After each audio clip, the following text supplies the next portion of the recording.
Hello everybody, welcome to the Wonky Angle, where I talk about electronic music, both new and old. And today I'm talking about the new album from Fortet, 16 Oceans. You know, I have a short list of artists for when they release something new. I basically drop everything and try to get my hands on it as fast as possible. And Fortet is on that list. Kieran Hebden has been putting out lots of great projects over many years that range from IDM to house to plunderphonics, but all having this uniquely uplifting energy to all of them. There aren't any albums of his I don't like, but if you've never heard any projects of his before, make sure to at least check out Rounds and There's Love in You. This, of course, isn't the first time I've covered his stuff. A few years ago I covered his previous album, New Energy, in 2017. If you want the in brief segment, you can check out that video. I have it linked in the description as usual. And I've had a complicated relationship with that project in particular. When I covered it, I marked it as his weakest release to date. Very much let down by it at the time and found it to be both a retread of stuff he'd already done and not nearly as uplifting or exciting as basically any of his other projects. And that opinion lasted for a long time. But I've also said on record in my video on 10 albums I changed my mind on, I changed my mind on it. It's still not one of the absolute best projects he's ever done, but it has grown on me to become one of his most memorable and striking projects that he put out in the 2010s. I can pretty easily recall what every track in the bunch sounds like. It may be much more low-key and meditative than just overall pretty simplistic, but definitely gave me reasons to want to return to it afterwards. It has a lot of my favorite tracks from him, 2017, Lush, Scientists, etc. In general, the more minimal house direction Fortet's gone in since Pink in 2012 has been one that has needed to grow on me and could be hit and miss sometimes. A lot of the releases he's put out in this period have been rather low-key and simplistic. I think that was why New Energy initially let me down as much as it did, because it looked like it was going to have more dimensionality, looking at its track listing, which appeared to have more meat on its bones than his past couple of projects. Which is why this project in particular really got me excited. 16 tracks, that's a lot of material. And he'd already dropped some really good singles like Teenage Birdsong and Baby and 4T recordings. I was especially hyped for this one. But in direct contrast to New Energy, I loved 16 Oceans right away. I'm just gonna say it now, this is his best album since There Is Love in You. It's freaking great from start to finish.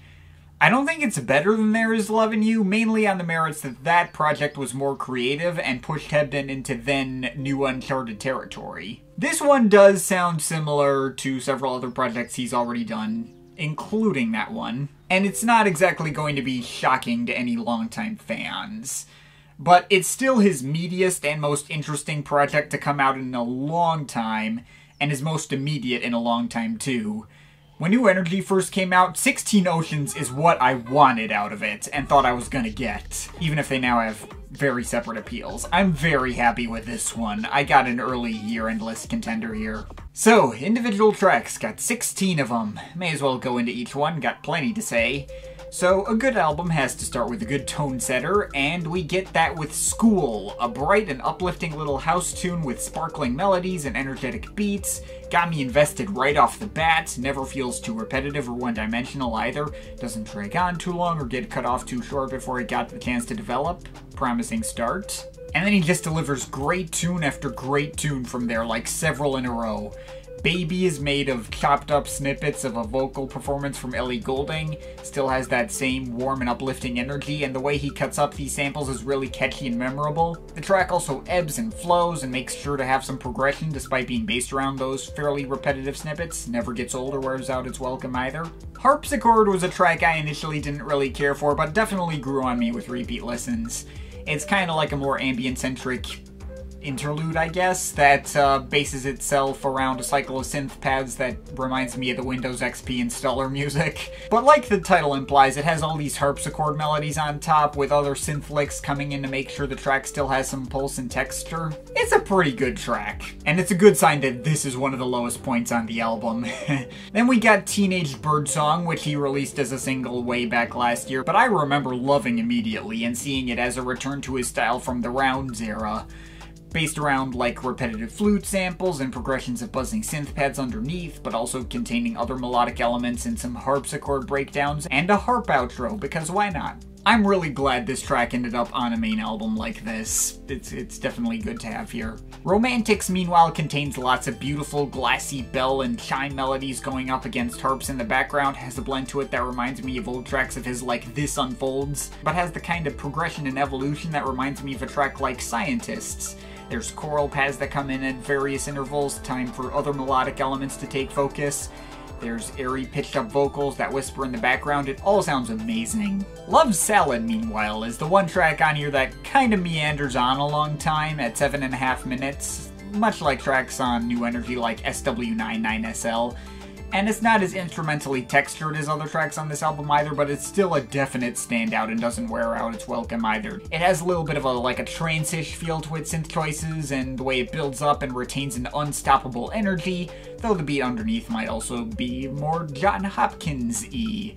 Kinda has a similar sort of bounce. It's basically a better and more fleshed out companion to the album's opener, and it feels exciting and satisfying despite never really including a particularly strong bass line.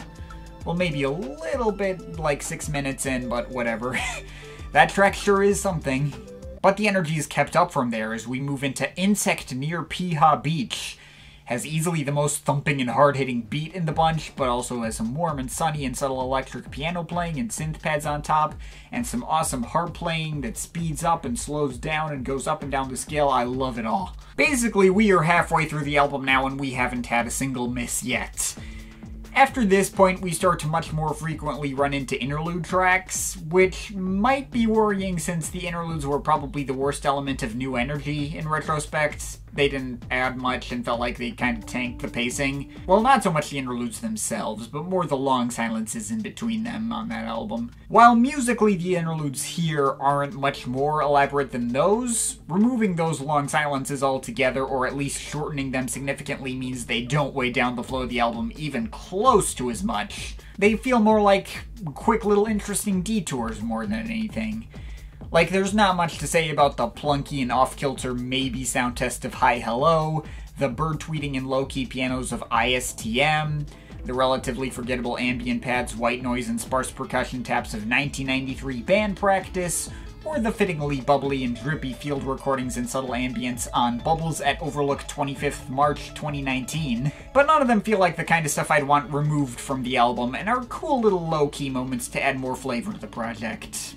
And going back to the longer tracks from here, in the second half of this album we start to have a little more of a focus on the ambient-centric side. Well, maybe not right away. Something in the Sadness. That track doesn't really live up to its title, as it's all sparkly and uplifting and has layers of plinking synths and string pads that are not particularly sad at all, and are instead really warm and comforting and still have a foot-tapping energy to them. Still love it though. But the further you go into the track listing, the more low-key things get. Like, you got Green, which has these sparse ambient pads, reversed pianos, little melodic licks that kind of jump in at the beginning, and building up to some wavering, unintelligible voice snippets and some kind of synth plucks that call LA Trance to mind. But even more layered and evocative than the mix on that track. Yet not at any points during this track does percussion show up. Only 3.5 minutes, but this track obviously has a lot going on. It's very nice. Then there's 4T Recordings, that was another single. Now we've shifted into pure minimal ambience, but there's still a lot of emotional weight behind this track with its reverb-soaked vocal performances and ambient pads that seem to soundtrack the sun rising in the distance. And even then, it still brings in a little plinky synth melody like halfway through to progress the track and intensify the mix. It sounds absolutely freaking gorgeous. And the cascades of vibraphone sounds and pianos on This Is For You are also amazing, even if more low-key and reserved. And finally, we close with Mama Teaches Sanskrit, the most low-key track in the bunch. Admittedly, by this point, this track can feel a tad unnecessary pacing-wise, because the previous two tracks would have been a plenty satisfying ending enough as is.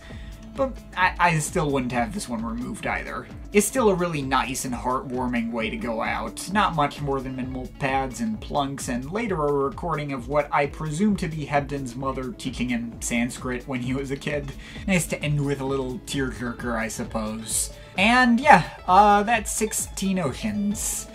So yeah, I don't really have much of anything to complain about here. I suppose it's the kind of album that definitely works best during a specific time of day. Specifically, the morning. Like, it's an album to listen to with the windows open and the sunlight still out. It doesn't feel like it works as well if you try to listen to it at night or the weather's not as nice. New Energy might be better suited for nighttime listening than this. And I still don't know how much longevity 16 Oceans is going to have over the course of the year either. And like I said before, I'd be lying if I said that I thought this project really pushed Hebden out of his comfort zone much. It does mostly things that I've heard him do before. But damn if it doesn't sound amazing from start to finish all the same. An album like this is why I consider myself such a big Fortet fan. It's well-paced, well-produced, characteristic of his unique style in particular and couldn't be mistaken for anyone else, and is a powerful mood brightener that I think we very much could use in a time like this. It's easily my favorite album of the year so far, even though we got plenty of year to go and I could see this being topped. And it's my favorite Fortet album to come out in probably the last 10 years. This project is amazing, and I give it the strongest of recommendations to go check it out. I'm overall feeling an 8.5 out of 10. But of course, this is just my opinion. You can feel free to disagree with it, but I'd like to hear your thoughts, so leave the comments in the comment thing down there. Shout out to my Patreon supporters. They're awesome people. You want to add yourself to that list or make me review something, link to my Patreon is in the description. But yeah, that's pretty much it. That's all for today. See you next time.